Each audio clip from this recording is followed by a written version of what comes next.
Bonjour à tous et bienvenue sur ma chaîne. On se retrouve aujourd'hui pour une nouvelle vidéo où on va parler make-up et plus précisément de la palette de chez BH Cosmetics qui ressemble du coup à ça. Alors pourquoi j'ai voulu faire cette vidéo, c'est je trouve une palette qui est vachement abordable, c'est loin d'être une nouveauté. Mais voilà, j'ai craqué sur cette palette que j'ai trouvée vraiment super belle. Je vais vous montrer les raisons pour lesquelles j'ai craqué sur cette palette.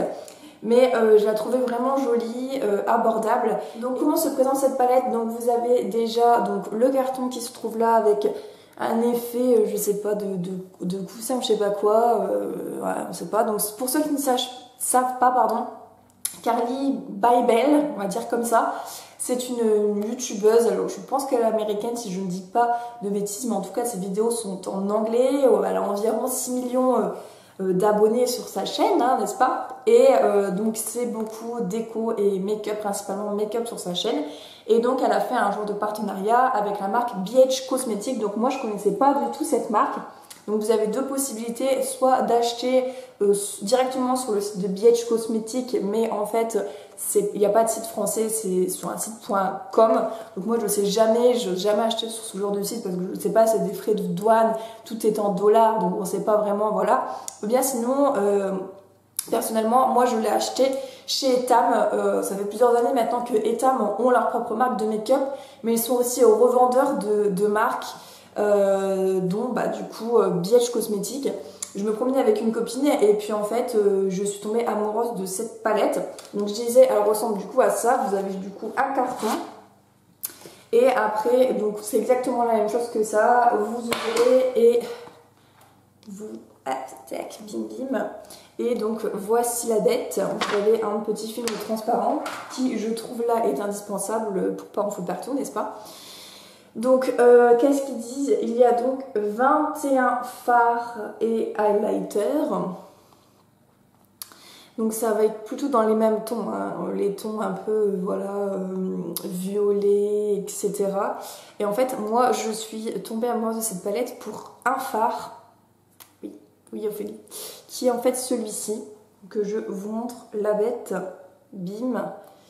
Voilà, je sais pas si vous verrez, mais en fait, ce fard a des reflets mais juste sublimissimes en fait. J'adore, je trouve ça trop beau, ça fait rose, il y a des reflets dorés et il y a aussi des reflets un peu verts. Je trouve ce fard trop joli et j'aimais aussi beaucoup celui-ci là juste en dessous. Et en fait ça ressemble vraiment à aucun autre fard que je peux avoir dans mes palettes, donc c'est ça aussi qui m'a fait craquer. Et elle était au prix de 21,99 €, donc je trouvais que c'était assez raisonnable pour une palette de 21 fards. Du coup avec cette palette j'ai réalisé du coup ce make-up que ma foi j'aime beaucoup, je suis assez fière de moi. Donc c'est vrai que les tutos make-up j'en fais pas beaucoup dans la mesure où je trouve en fait que je me maquille toujours de la même manière sauf que je change les couleurs et puis voilà.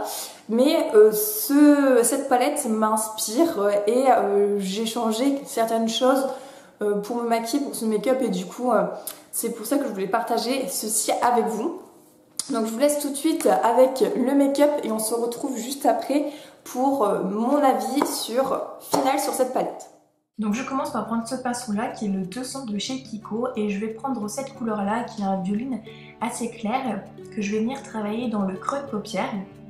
Donc là pas besoin d'être précis, vous voyez je fais vraiment des petits va-et-vient, c'est pas grave du tout si c'est pas précis. Le but ça va être de créer un genre de dégradé et de faire une ombre en fait et de tracer mon creux de paupière.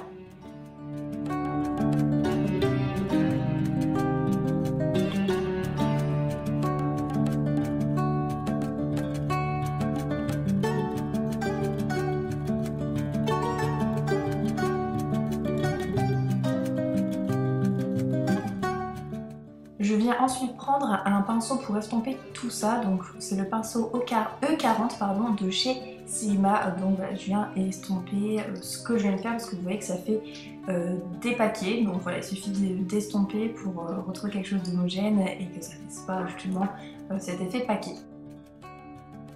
Je viens ensuite prendre un pinceau boule comme ça pour venir redéfinir mon creux de paupière. Donc je prends une couleur qui va être plus foncée. Voilà, pour créer, comme je vous dis, donc ce dégradé entre le violet plus clair et le violet plus foncé. Donc au niveau de la référence du pinceau, je ne l'ai pas. C'était un cadeau qu'on m'avait fait, c'est vraiment mes tout premiers pinceaux de maquillage. Je pense que mes soeurs avaient dû avoir ça sur internet, Amazon ou quelque chose comme ceci. Ensuite je viens prendre ceci, donc c'est le full cover de chez Make Up Forever. Je vais en prélever un tout petit peu sur mon doigt et je vais venir donner un petit coup de propre. Je vais venir l'appliquer, vous allez voir, sur ma paupière mobile. Donc pour ça j'utilise un pinceau plat synthétique. Vous voyez, il faut vraiment tout plat et synthétique, et donc j'essaye de faire quelque chose d'assez net. Le but, ça va être de créer comme un cut crease. Je sais pas si vous voyez un peu la technique de maquillage du cut crease. Alors je suis loin de faire des make-up aussi jolis que certains peuvent le faire, mais je m'exerce et je trouve qu'en fait le résultat est plutôt sympa et change de ce que je peux faire d'habitude. Je fais ça en fait vraiment pour créer une base pour que mon fard irisé que je vais appliquer juste après accroche super bien et que les pigments ressortent davantage. Donc je prends justement cette belle couleur pour laquelle je suis tombée amoureuse de cette palette et je viens l'appliquer sur toute ma paupière mobile. Et vous voyez comme du coup les pigments du fard ressortent, on voit bien tous les reflets et c'est vraiment l'effet voulu. Sans cette base que j'applique juste avant, je trouve que ça ressort beaucoup moins et ça permet aussi au fard de ne pas, vous savez, aller dans les ridules et de tenir beaucoup plus longtemps. Alors vous voyez que là sur la vidéo, je mettais que sur une partie de paupière parce que j'avais l'intention de mettre une autre couleur par la suite, mais au final c'était pas chouette, donc par la suite vous allez voir, je vais mettre sur toute la paupière mobile. Voilà, magie du montage, vous voyez, c'est sur toute la paupière mobile.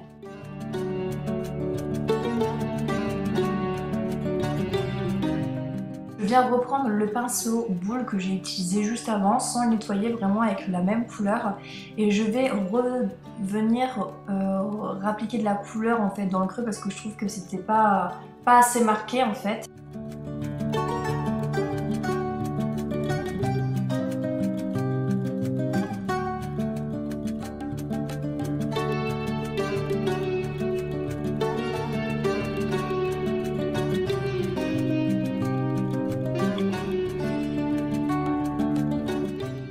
Là, je prends le pinceau E55 de chez Sigma et je vais venir travailler mon ras de cils inférieur. Donc par rapport à d'habitude, et ça c'est mon changement vraiment par rapport à d'habitude, je descends vraiment la couleur du fard à paupières. Je descends vraiment pas mal en fait en dessous de l'œil. Donc là c'est le fard le plus clair de tout à l'heure et avec un pinceau biseauté tel que celui-ci, là je vais vraiment faire le ras de cils, le vrai ras de cils entre guillemets, avec le fard le plus foncé, celui qu'on a mis avec le pinceau boule dans le creux de paupière. C'est exactement le même que je vais utiliser pour le ras de cils. Ensuite je prends le pinceau E05, donc normalement c'est censé être un pinceau pour l'eyeliner, mais là je vais prendre l'highlighter de la palette et je vais utiliser ce pinceau pour mettre mon point de lumière vraiment à l'intérieur de l'œil. Je trouve que ça rapporte toujours quelque chose de rajouter un fard lumineux, irisé en coin interne. Donc là je mets un crayon noir dans la muqueuse et je viens appliquer mon mascara. Donc je vous ai passé cette étape puisque c'est pas vraiment intéressant. Pour le rouge à lèvres, je viens prendre le numéro 5 de chez Golden Rose, c'est les rouges à lèvres mat. Je dois vous dire, et je vous en ai déjà parlé dans une vidéo, que j'adore ces rouges à lèvres, je les trouve vraiment géniaux, ils tiennent toute la journée, vous allez vous boire, manger, il y a juste une micro retouche à refaire justement après le repas, mais sinon ils tiennent, enfin franchement c'est une tuerie. Ces rouges à lèvres là, je suis en train de me faire la collection, et celui-ci je trouvais qu'il se prêtait très bien avec le maquillage des yeux. C'est un violet foncé et je trouve qu'il passe aussi bien l'hiver que là le printemps ou l'été qui arrive avec un maquillage un peu plus lumineux comme ici.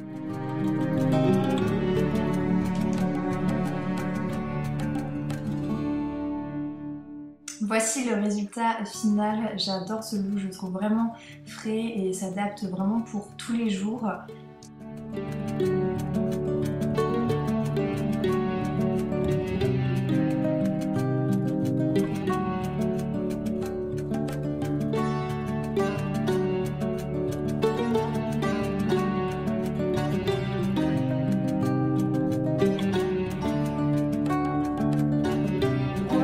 parler des plus et des moins au niveau de cette palette. Alors au niveau des plus, tout d'abord je trouve le prix, comme je vous ai dit tout à l'heure, je trouve que cette palette est super abordable, 22,90 € pour 21 fards, je trouve que c'est assez chouette.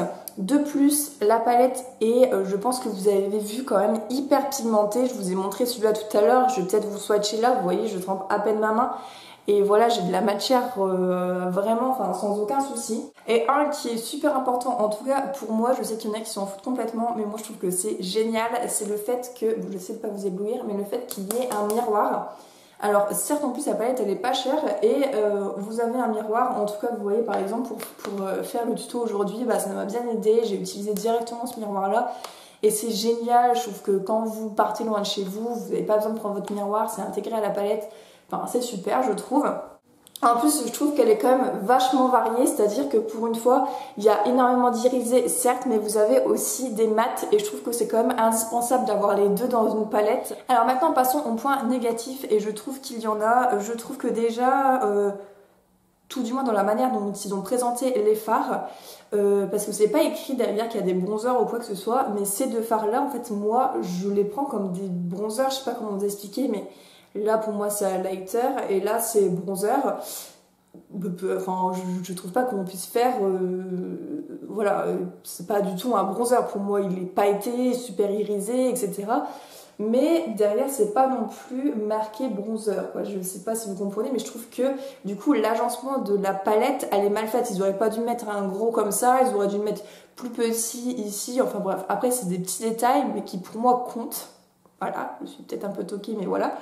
Ensuite, deuxième chose que je trouve un peu stupide, c'est qu'en fait, je sais pas si vous vous rendez compte, mais ce phare ici, donc là du coup considéré comme un phare, et ce phare là qui du coup je pense par rapport à la présentation est considéré comme un highlighter, c'est exactement les mêmes. Enfin, ou bien alors c'est hyper subtil, mais pour moi c'est exactement les mêmes phares. Donc je comprends pas trop le délire. Vraiment, pour ça ils auraient dû en remplacer par un autre. Surtout que ben voilà, il manque par exemple un noir, je trouve, pour que la palette soit complète. Ensuite, je trouve que les fards sont très poudreux, mais vraiment très très poudreux. Quand vous, après bon voilà, il faut tapoter, etc. Mais moi, je m'avais vraiment de la poudre partout. Alors après, en soi, voilà, il suffit de faire un coup de propre, mais c'en est... voilà, pourtant j'ai des palettes qui sont poudreux, j'ai beaucoup de palettes par exemple de chez Urban Decay qui sont des fards très poudreux, mais là c'est encore un niveau au-dessus, je trouve. Maintenant, on dit que souvent quand on veut une bonne pigmentation, il faut que les fards soient poudreux. Donc voilà, il faut je pense faire passer outre cela. Et du coup, en fait, le truc qui se découle de ces fards poudreux et que je trouve du coup est un point négatif, c'est qu'en fait ils sont tellement poudreux que les fards, je trouve, se creusent à une vitesse pas possible. Ça fait vraiment pas longtemps que j'ai cette fard. Alors oui, certes, je l'utilise, etc. Mais... faudrait que j'essaie de vous montrer à la lumière, mais mes fards sont déjà vachement bien creusés quoi. Et le dernier inconvénient, je trouve, moi, c'est en fait le packaging. Alors certes j'aime bien en fait quand c'est comme ça, vous voyez que ça se retourne, etc. Mais pourquoi, enfin, c'est un truc que je ne comprends pas pourquoi les marques font ça, de continuer à faire des packaging blancs pour des palettes quoi. Surtout que là les fards sont hyper poudreux et du coup, vous vous en foutez partout. Là j'ai fait un petit coup de clean pour vous la montrer à la caméra parce que ben voilà, mais c'est vite dégueulasse quoi. Enfin, j'essaie vraiment de faire en sorte qu'elle reste clean, mais je suis tout le temps en train de la nettoyer et voilà, je comprends pas le packaging. Enfin, je trouve que ça sert à rien de faire voilà, du packaging blanc comme ça. Voilà, pas du tout adapté je trouve pour une palette de fard à paupières. Donc malgré ces petits désagréments, je trouve que l'essentiel c'est quand même les fards qui sont à l'intérieur et vous l'avez compris, c'est une palette que j'aime énormément, que je trouve très jolie. Maintenant vous pouvez pas, c'est vraiment une bonne palette je trouve pour tous les jours en fait. Hein. Après ça dépend le style de maquillage que vous aimez, mais moi c'est vrai que j'aime beaucoup les maquillages dans les tons comme ça un peu rosés et tout, je trouve que ça me va bien et que ça va plutôt à pas mal de couleurs d'iris. Donc je trouve que c'est vraiment une chouette palette. Il y a des fards qui sont super beaux, les fards irisés, enfin, comme je vous ai dit principalement celui-ci Et celui-là, ce sont des fards qui sont très chouettes. Le reste des couleurs, il faut être honnête, vous pouvez les trouver facilement dans d'autres palettes. Mais ça reste un très très bon rapport qualité-prix. C'est une palette qui est accessible à tout le monde. Je pense avoir fait le tour sur cette palette. Si vous avez des questions, n'hésitez pas à me les poser en barre d'informations comme d'habitude. Je vous retrouve très bientôt pour une nouvelle vidéo. Je vous fais d'énormes bisous et à bientôt. Salut!